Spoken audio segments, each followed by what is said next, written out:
Welcome to the second part of Physics Chapter 4, Work and Energy. Actually, the name of the chapter is Energy, but I call it Work and Energy. It's the same thing. Anyways, this is the second unit, Potential Energy and Kinetic Energy. Let's understand what is the concept behind this. First, let's start with kinetic energy. Let's start with kinds of energy, not kinetic energy. As already stated, the ability to do work is energy. Energy is the ability to do work. Thus, from the point of view of physics, if a body has energy, it must be able to cause motion and must exert some force. An energy has the same unit as that of the work. So SI unit of energy is joule. Okay, so if a body has energy, it should be able to cause motion in some other body, and it should be able to exert some force on some other body. Okay, so energy and work, they both are very much interrelated. The energy possessed by body due to its state of rest or of motion is called mechanical energy. So this is the first type of energy which you are coming across, mechanical energy. What is mechanical energy? Energy possessed by a body due to its state of rest or state of motion is called mechanical energy. And this mechanical energy has been further divided into two types, two kinds, potential energy and kinetic energy. That's what your whole unit 2 is about. Potential and kinetic energy, which are the two types of mechanical energy. So, the energies associated with the state of rest is basically potential energy, and the energy associated with the state of motion is kinetic energy. What is potential energy? Let's start with the topic of potential energy. Potential energy is a kind of energy, kind of stored energy in the body. Okay, now here there is one small, you can say, investigation or experiment which they are doing. So, do you see a pendulum? A pendulum is hung with a wire, a bob in a pendulum, a metal bob is hung with a wire on a stand. This bob is moved to different positions. Okay, and there is a matchbox which is kept near the bob of the pendulum such that the bob of the pendulum can touch the matchbox. So this pendulum is displaced, the bob of the pendulum is displaced from its mean position. Mean position is the state of rest. State of rest. Okay, so that is this position C, and it is moved to position A and it is released. Now when you move it to position A, what is happening? You are storing energy in it, and that energy is the potential energy. Now when you release it, this potential energy gives the body or the bob of the pendulum motion, and this bob of the pendulum pushes this matchbox on the right side. So matchbox moves and comes over here to the position 2. Now again put the matchbox in its original position 1, and now take the bob of the pendulum to position B, further away, further apart, further higher, and then release it. Now when you take it to position B, you are storing much more potential energy into it, right? And then when you release it, it will go and hit the matchbox, which will directly go to the position 3, slide and go to the position 3. That means more the potential energy stored in any body, more amount of work it is able to do. The ability to do work increases with increase in the amount of potential energy stored in the body. Okay, so potential energy can be stored in a body. Potential energy is a kind of stored energy in a body. Let's study more about potential energy. Now see here, conclusions are given. Following conclusion can be drawn from the above investigation. The work done in raising the brass bob or metal bob is stored in it in the form of energy. The more the work done in raising the brass bob to higher level, more energy is stored in the brass bob. When it is released, the stored energy in the brass bob can exert force and hence makes the matchbox move. The potential energy possessed by a body at a height above the ground is called gravitational potential energy. Potential energy possessed by a body at a height above the ground is called gravitational potential energy. It is equal to the amount of work done in lifting the body to such a height against the force of gravity. It is the it is equal to the amount of work done in lifting the body to that such height against the force of gravity. To that such height, I don't know. Anyways, so I will tell you what is potential energy. Potential energy is a stored energy. When you raise a body above ground, above ground to a certain height, some potential energy is always stored in the body, and this potential energy is a special type of potential energy, which is gravitational potential energy. It is the amount of work done in lifting this body to at that certain height against the force of gravity. Okay, next investigation shows another kind of potential energy. You see spring. Okay, when you put a weight on spring and you press it down and you release the spring, the weight flies off, the weight bounces off into the air. So why does the weight bounces off into the air? The weight bounces off into the air because you have stored potential energy into the spring, and this potential energy is known as elastic potential energy. Which potential energy? Elastic potential energy. The potential energy possessed by a body due to the change in its configuration or shape is called elastic potential energy. The potential energy possessed by a body due to change in its configuration or shape is called elastic potential energy. Okay, so uh, anywhere the spring is used, anywhere the spring is used, it will definitely uh, store potential energy into it, which is elastic potential energy. Okay, so let's find out the types of potential energy. Please note this down. Potential energy can be of two types. Let me give you the bifurcation properly. First, we had mechanical energy. Mechanical energy is energy associated with a body.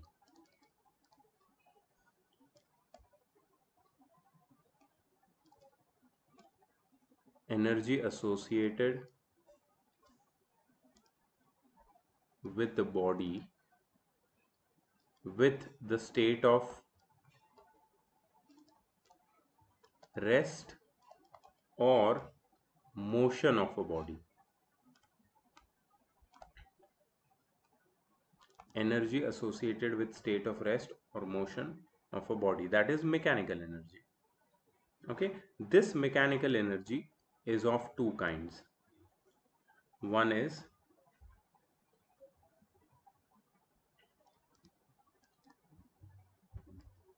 potential energy and the other is kinetic energy. Potential energy is further of two kinds. One is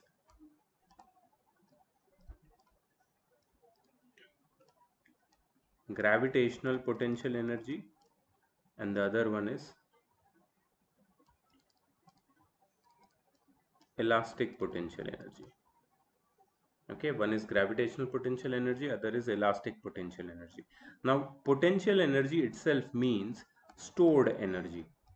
When the energy is in stored form, stored energy. Okay, gravitational potential energy, how do you store gravitational potential energy? By raising a body to a certain height. By raising a body to a certain height, you can store gravitational potential energy into it. Okay, how do you store elastic potential energy into a body? By changing configuration of a body. What do you mean by configuration? Shape and size. Configuration means shape and size. So when you raise a body, you store gravitational potential energy into it. The example was pendulum. You raised pendulum and then it came back with, it released that energy and came back and hit that matchbox. But how do you, what example would you give about elastic potential energy? What is changing configuration? For example is spring. So by applying force, you can change the shape and size of the spring. And this force, this application of the force is converted into uh, work done. So you are doing work on the spring, that work is stored into the spring in the form of energy. Again, stored energy, but by changing the size and shape of the spring, that is by changing the configuration of the spring, you are storing energy into it. And that's why it is known as elastic potential energy. Okay, so we have two kinds of energy: gravitational potential energy and elastic potential energy. So from both these experiments, that is the pendulum and matchbox experiment and the spring experiment, it is clear that the energy which can be stored in the body depends upon change in position of the body, how, that is how high the body is raised from the ground level. More high the body will be raised, more potential energy, more gravitational potential energy will be stored in it. And the second thing is change in its configuration or shape of the body. This stored energy is called potential energy. The energy possessed by a body due to its position or configuration is called potential energy. Mathematically, potential energy is the product of weight of body and vertical distance through which the body is raised. Okay, so potential energy also has a formula. Like work done formula, we have studied force into displacement. Potential energy also has a formula. Potential energy's formula over here, which is given, that is weight of the body multiplied by the distance through which the body is raised. So don't get into the details of it, because we are going to derive it in class 9th and class 10th. Right now derivation is not important, but what is important I'm going to tell you. Important thing is to remember this formula. PE, potential energy, is mgh. What is mg? Mg is the weight of the body. Now if you have this question, why weight is mg? What is mg? M is mass and g is acceleration due to gravity. You will again have one more question, what is acceleration due to gravity? So that you will understand only in class 9th. Right now you just have to remember this formula. Mg is equal to weight of the body and h is equal to the height by which the body is raised. Correct? So what is the formula for potential energy? mgh. Formula for potential energy is mgh, the second formula of the chapter. First formula was force is work is equal to force into displacement. Here the formula is potential energy is equal to mgh. Mg is the weight, h is the height, m is the mass, g is acceleration due to gravity, and h is weight. H is the height, sorry. Examples of potential energy. How we can store this energy? When we wind up the spring of an alarm clock, our muscular energy is stored in its spring. It is this energy which is slowly released and moves the hands of the clock. In a toy pistol, the spring gets compressed and stores muscular energy. It is this stored potential energy which pushes out the plastic dart. When the rubber sling of a catapult, this is catapult, you might have seen it or used it. I'm not sure, but yeah, this is catapult. The muscular energy stored in the rubber in the form of potential energy. That is which potential energy? Elastic potential energy. In spring also there is elastic potential energy. So in the first, in the second, in the third example, all the three examples we are using, and even in the fourth example, string of bow. Whenever we are changing some configuration of a body. We are stretching it, compressing it, and when on releasing this stretching or compressing force, the body regains its original shape. That means by stretching or compressing that particular body, we are storing elastic potential energy into it. Okay, so it is the stored potential energy which throws the stone in the sling of the catapult in forward direction. When the string of the bow is stretched, the muscular energy stored in the string in the form of elastic potential energy, and it is this potential energy which makes the arrow shoot forward. Similarly, this is last example, water stored high up in the dams. This is the example of gravitational potential energy. Why is water stored high up in the dams?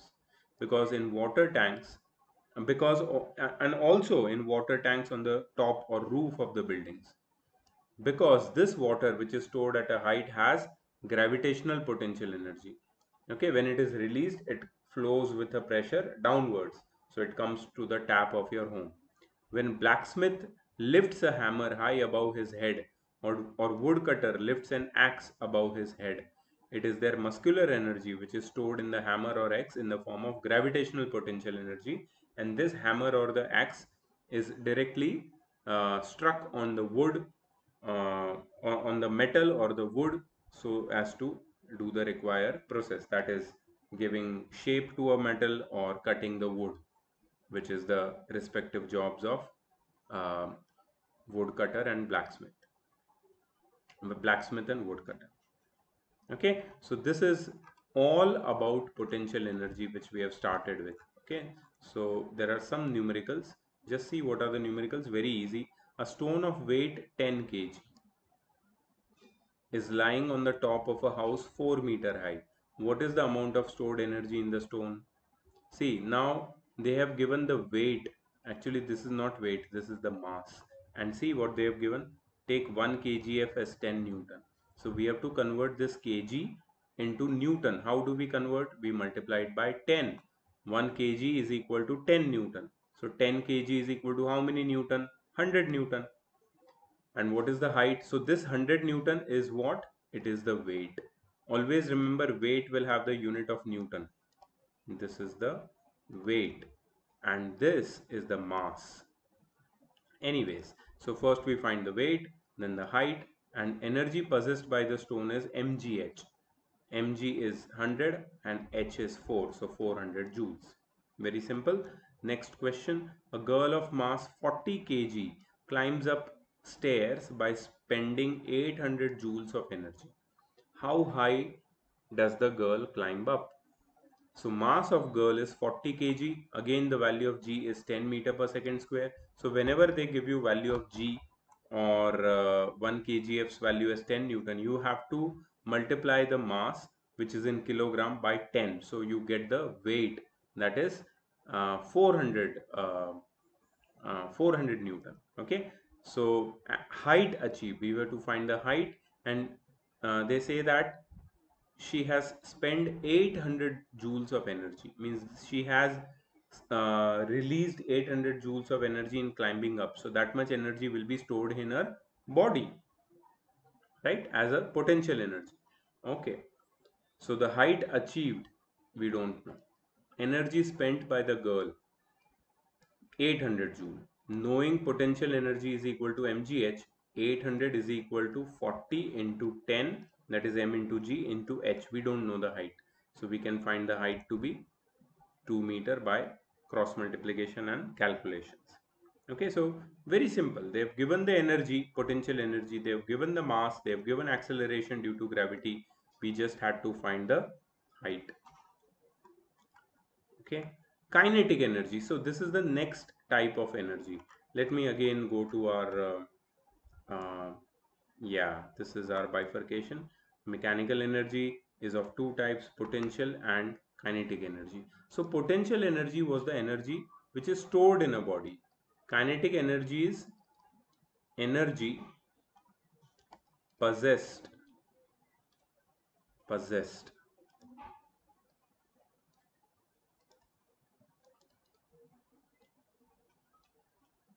by moving bodies Energy possessed by moving bodies, not bodies at rest. They have to be moving, then only it can, we can say that um, it possesses kinetic energy. Okay, so energy possessed by moving bodies is kinetic energy, which depends on number one, mass, number two, velocity of the body. Depends on two things, mass and velocity of the body. If body has mass but no velocity, that means it is at rest. That means it has no kinetic energy. Velocity means speed. Okay, its formula is kinetic energy is equal to half mv square, where m is the mass, v is the velocity squared, and you multiply it by halves, you half, so you get the formula for kinetic energy. Right, here the SI unit of potential energy was joule. Here also the SI unit is joule, because both are after all form of energy only, so both will have same unit, that is the unit of energy, which is the unit of joule, which is the unit of work done also. Okay, so which is joule. Great. See, the bodies in motion are capable of doing work and hence possess energy, and this energy is called kinetic energy. The word kinetic comes from Greek word kinesis, which means motion. So this is essentially the energy due to motion. The energy possessed by a body due to its motion is called kinetic energy. Okay, take two wooden boards, incline one of the board against the other board as shown. Okay, at the base of the inclined board, place a glass marble B. On the top of the inclined board, place a small marble A. Okay, so here we have taken small marble. Here we have taken another marble. Now when we leave the marble which is at the top of the wooden board, it hits this. So in this first part of the experiment, the small ball, small marble, I'm sorry, small marble is dropped from the top of the wooden board. It slides down and it hits this marble B, and this marble goes ahead due to the force exerted by the small marble to this new position, and so it travels a small distance. But if you take a bigger marble and repeat the same experiment, that proves that shows that marble B, it travels a large distance due to large force exerted on it by this bigger marble.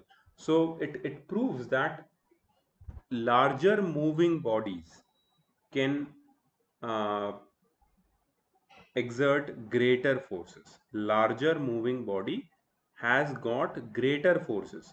Any moving body has got energy, that is true. But larger moving bodies, the bodies, moving bodies with greater mass has greater energy into it. Right? So a moving body has energy, and the energy of the moving body increases if its mass increases.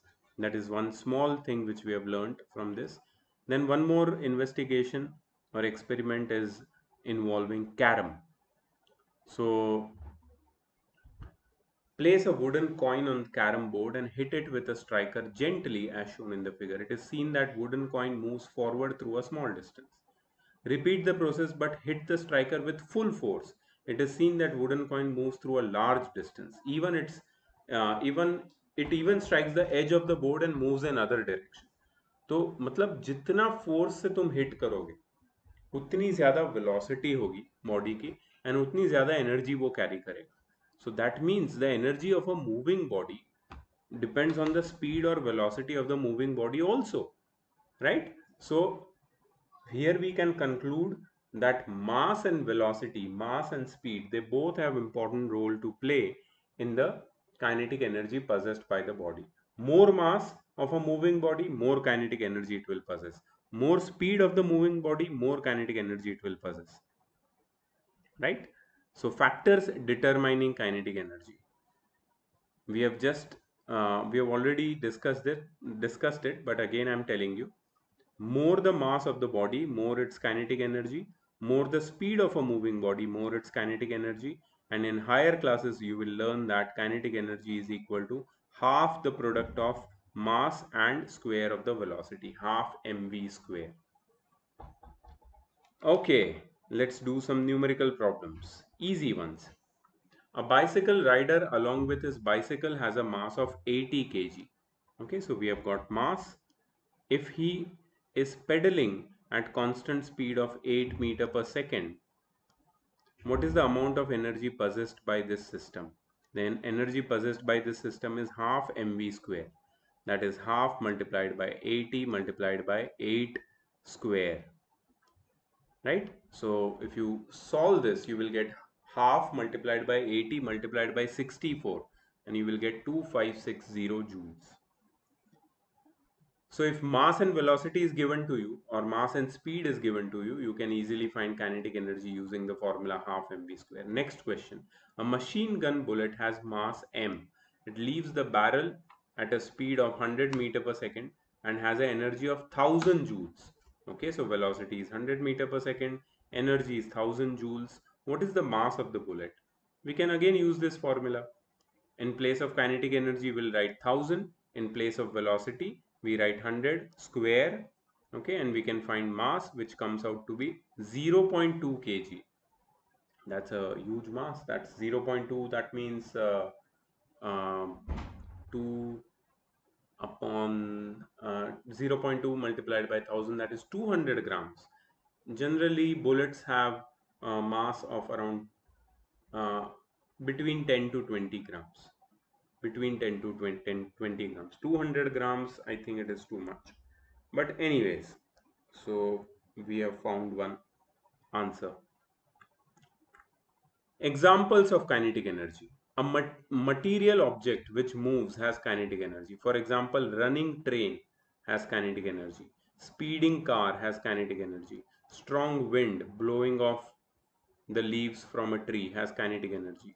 Hurricane blowing off the roofs of huts has kinetic energy. A shooting arrow has kinetic energy. A stone rolling down a hill has kinetic energy. These are all the examples of kinetic energy. All the examples of kinetic energy. Anything which is moving has got kinetic energy. Interconversion of kinetic energy into potential energy. It's a beautiful example, interconversion. Now just take this example of pendulum.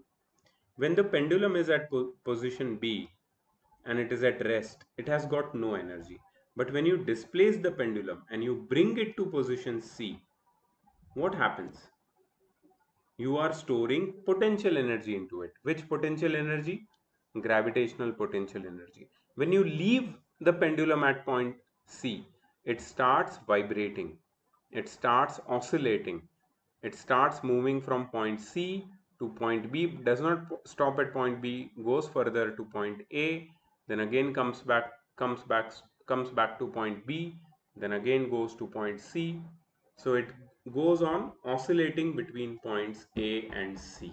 It goes on oscillating between points A and C. Okay, at points A and C, this pendulum has got maximum potential energy. At points A and C, this pendulum has got maximum potential energy. Why? Because A and C are the positions at which the height of the pendulum is maximum from the ground, and they are momentarily at rest. Always remember, any body which has got potential energy will always be in rest. Okay, but sometimes it happens that a body has got potential as well as kinetic energy, and it is not at rest. Okay, like flying bird, a bird which is flying in the sky at certain height, it is also flying, it is moving, so it has got kinetic energy, and it is also high above in the sky, so uh, it has got potential energy as well, right? So here the bob of the pendulum at point A and C has got maximum potential energy, maximum gravitational potential energy, and when this bob it oscillates and it passes through the mean position B, that is the middle position. It has got maximum speed, which gives it maximum kinetic energy. So kinetic energy of the bob of the pendulum is maximum at point B. Potential energy is maximum at points A and C. Okay, so the energy goes on converting from one form to another. The energy converts from potential energy to kinetic energy back to potential energy at the extreme positions. Then from extreme position, when it starts oscillating, when it passes through the mean position, the whole potential energy changes into kinetic energy. Okay, so oscillating pendulum is the best example of interconversion of energy into potential energy. Okay, law of conservation of energy. The sum of total of energy in a system is always constant. It can neither be created nor destroyed. Means energy can neither be created nor be destroyed. The total sum of energy always remains constant. However, energy can change from one form to another, but it cannot be created or destroyed. So that is law of conservation of energy. Okay, so that was your part 2, unit 2 of the chapter with its exercise, and it has certain numericals also which you have to do. Last unit, unit 3, is more of theoretical part. This had little bit of numericals and formulae and units, but the last part is simple. So please complete exercise 4.2 as homework. It is necessary that you do all the objective type questions, because that will yield you marks in your exams. Okay, so I'll see you in the next part. Bye bye.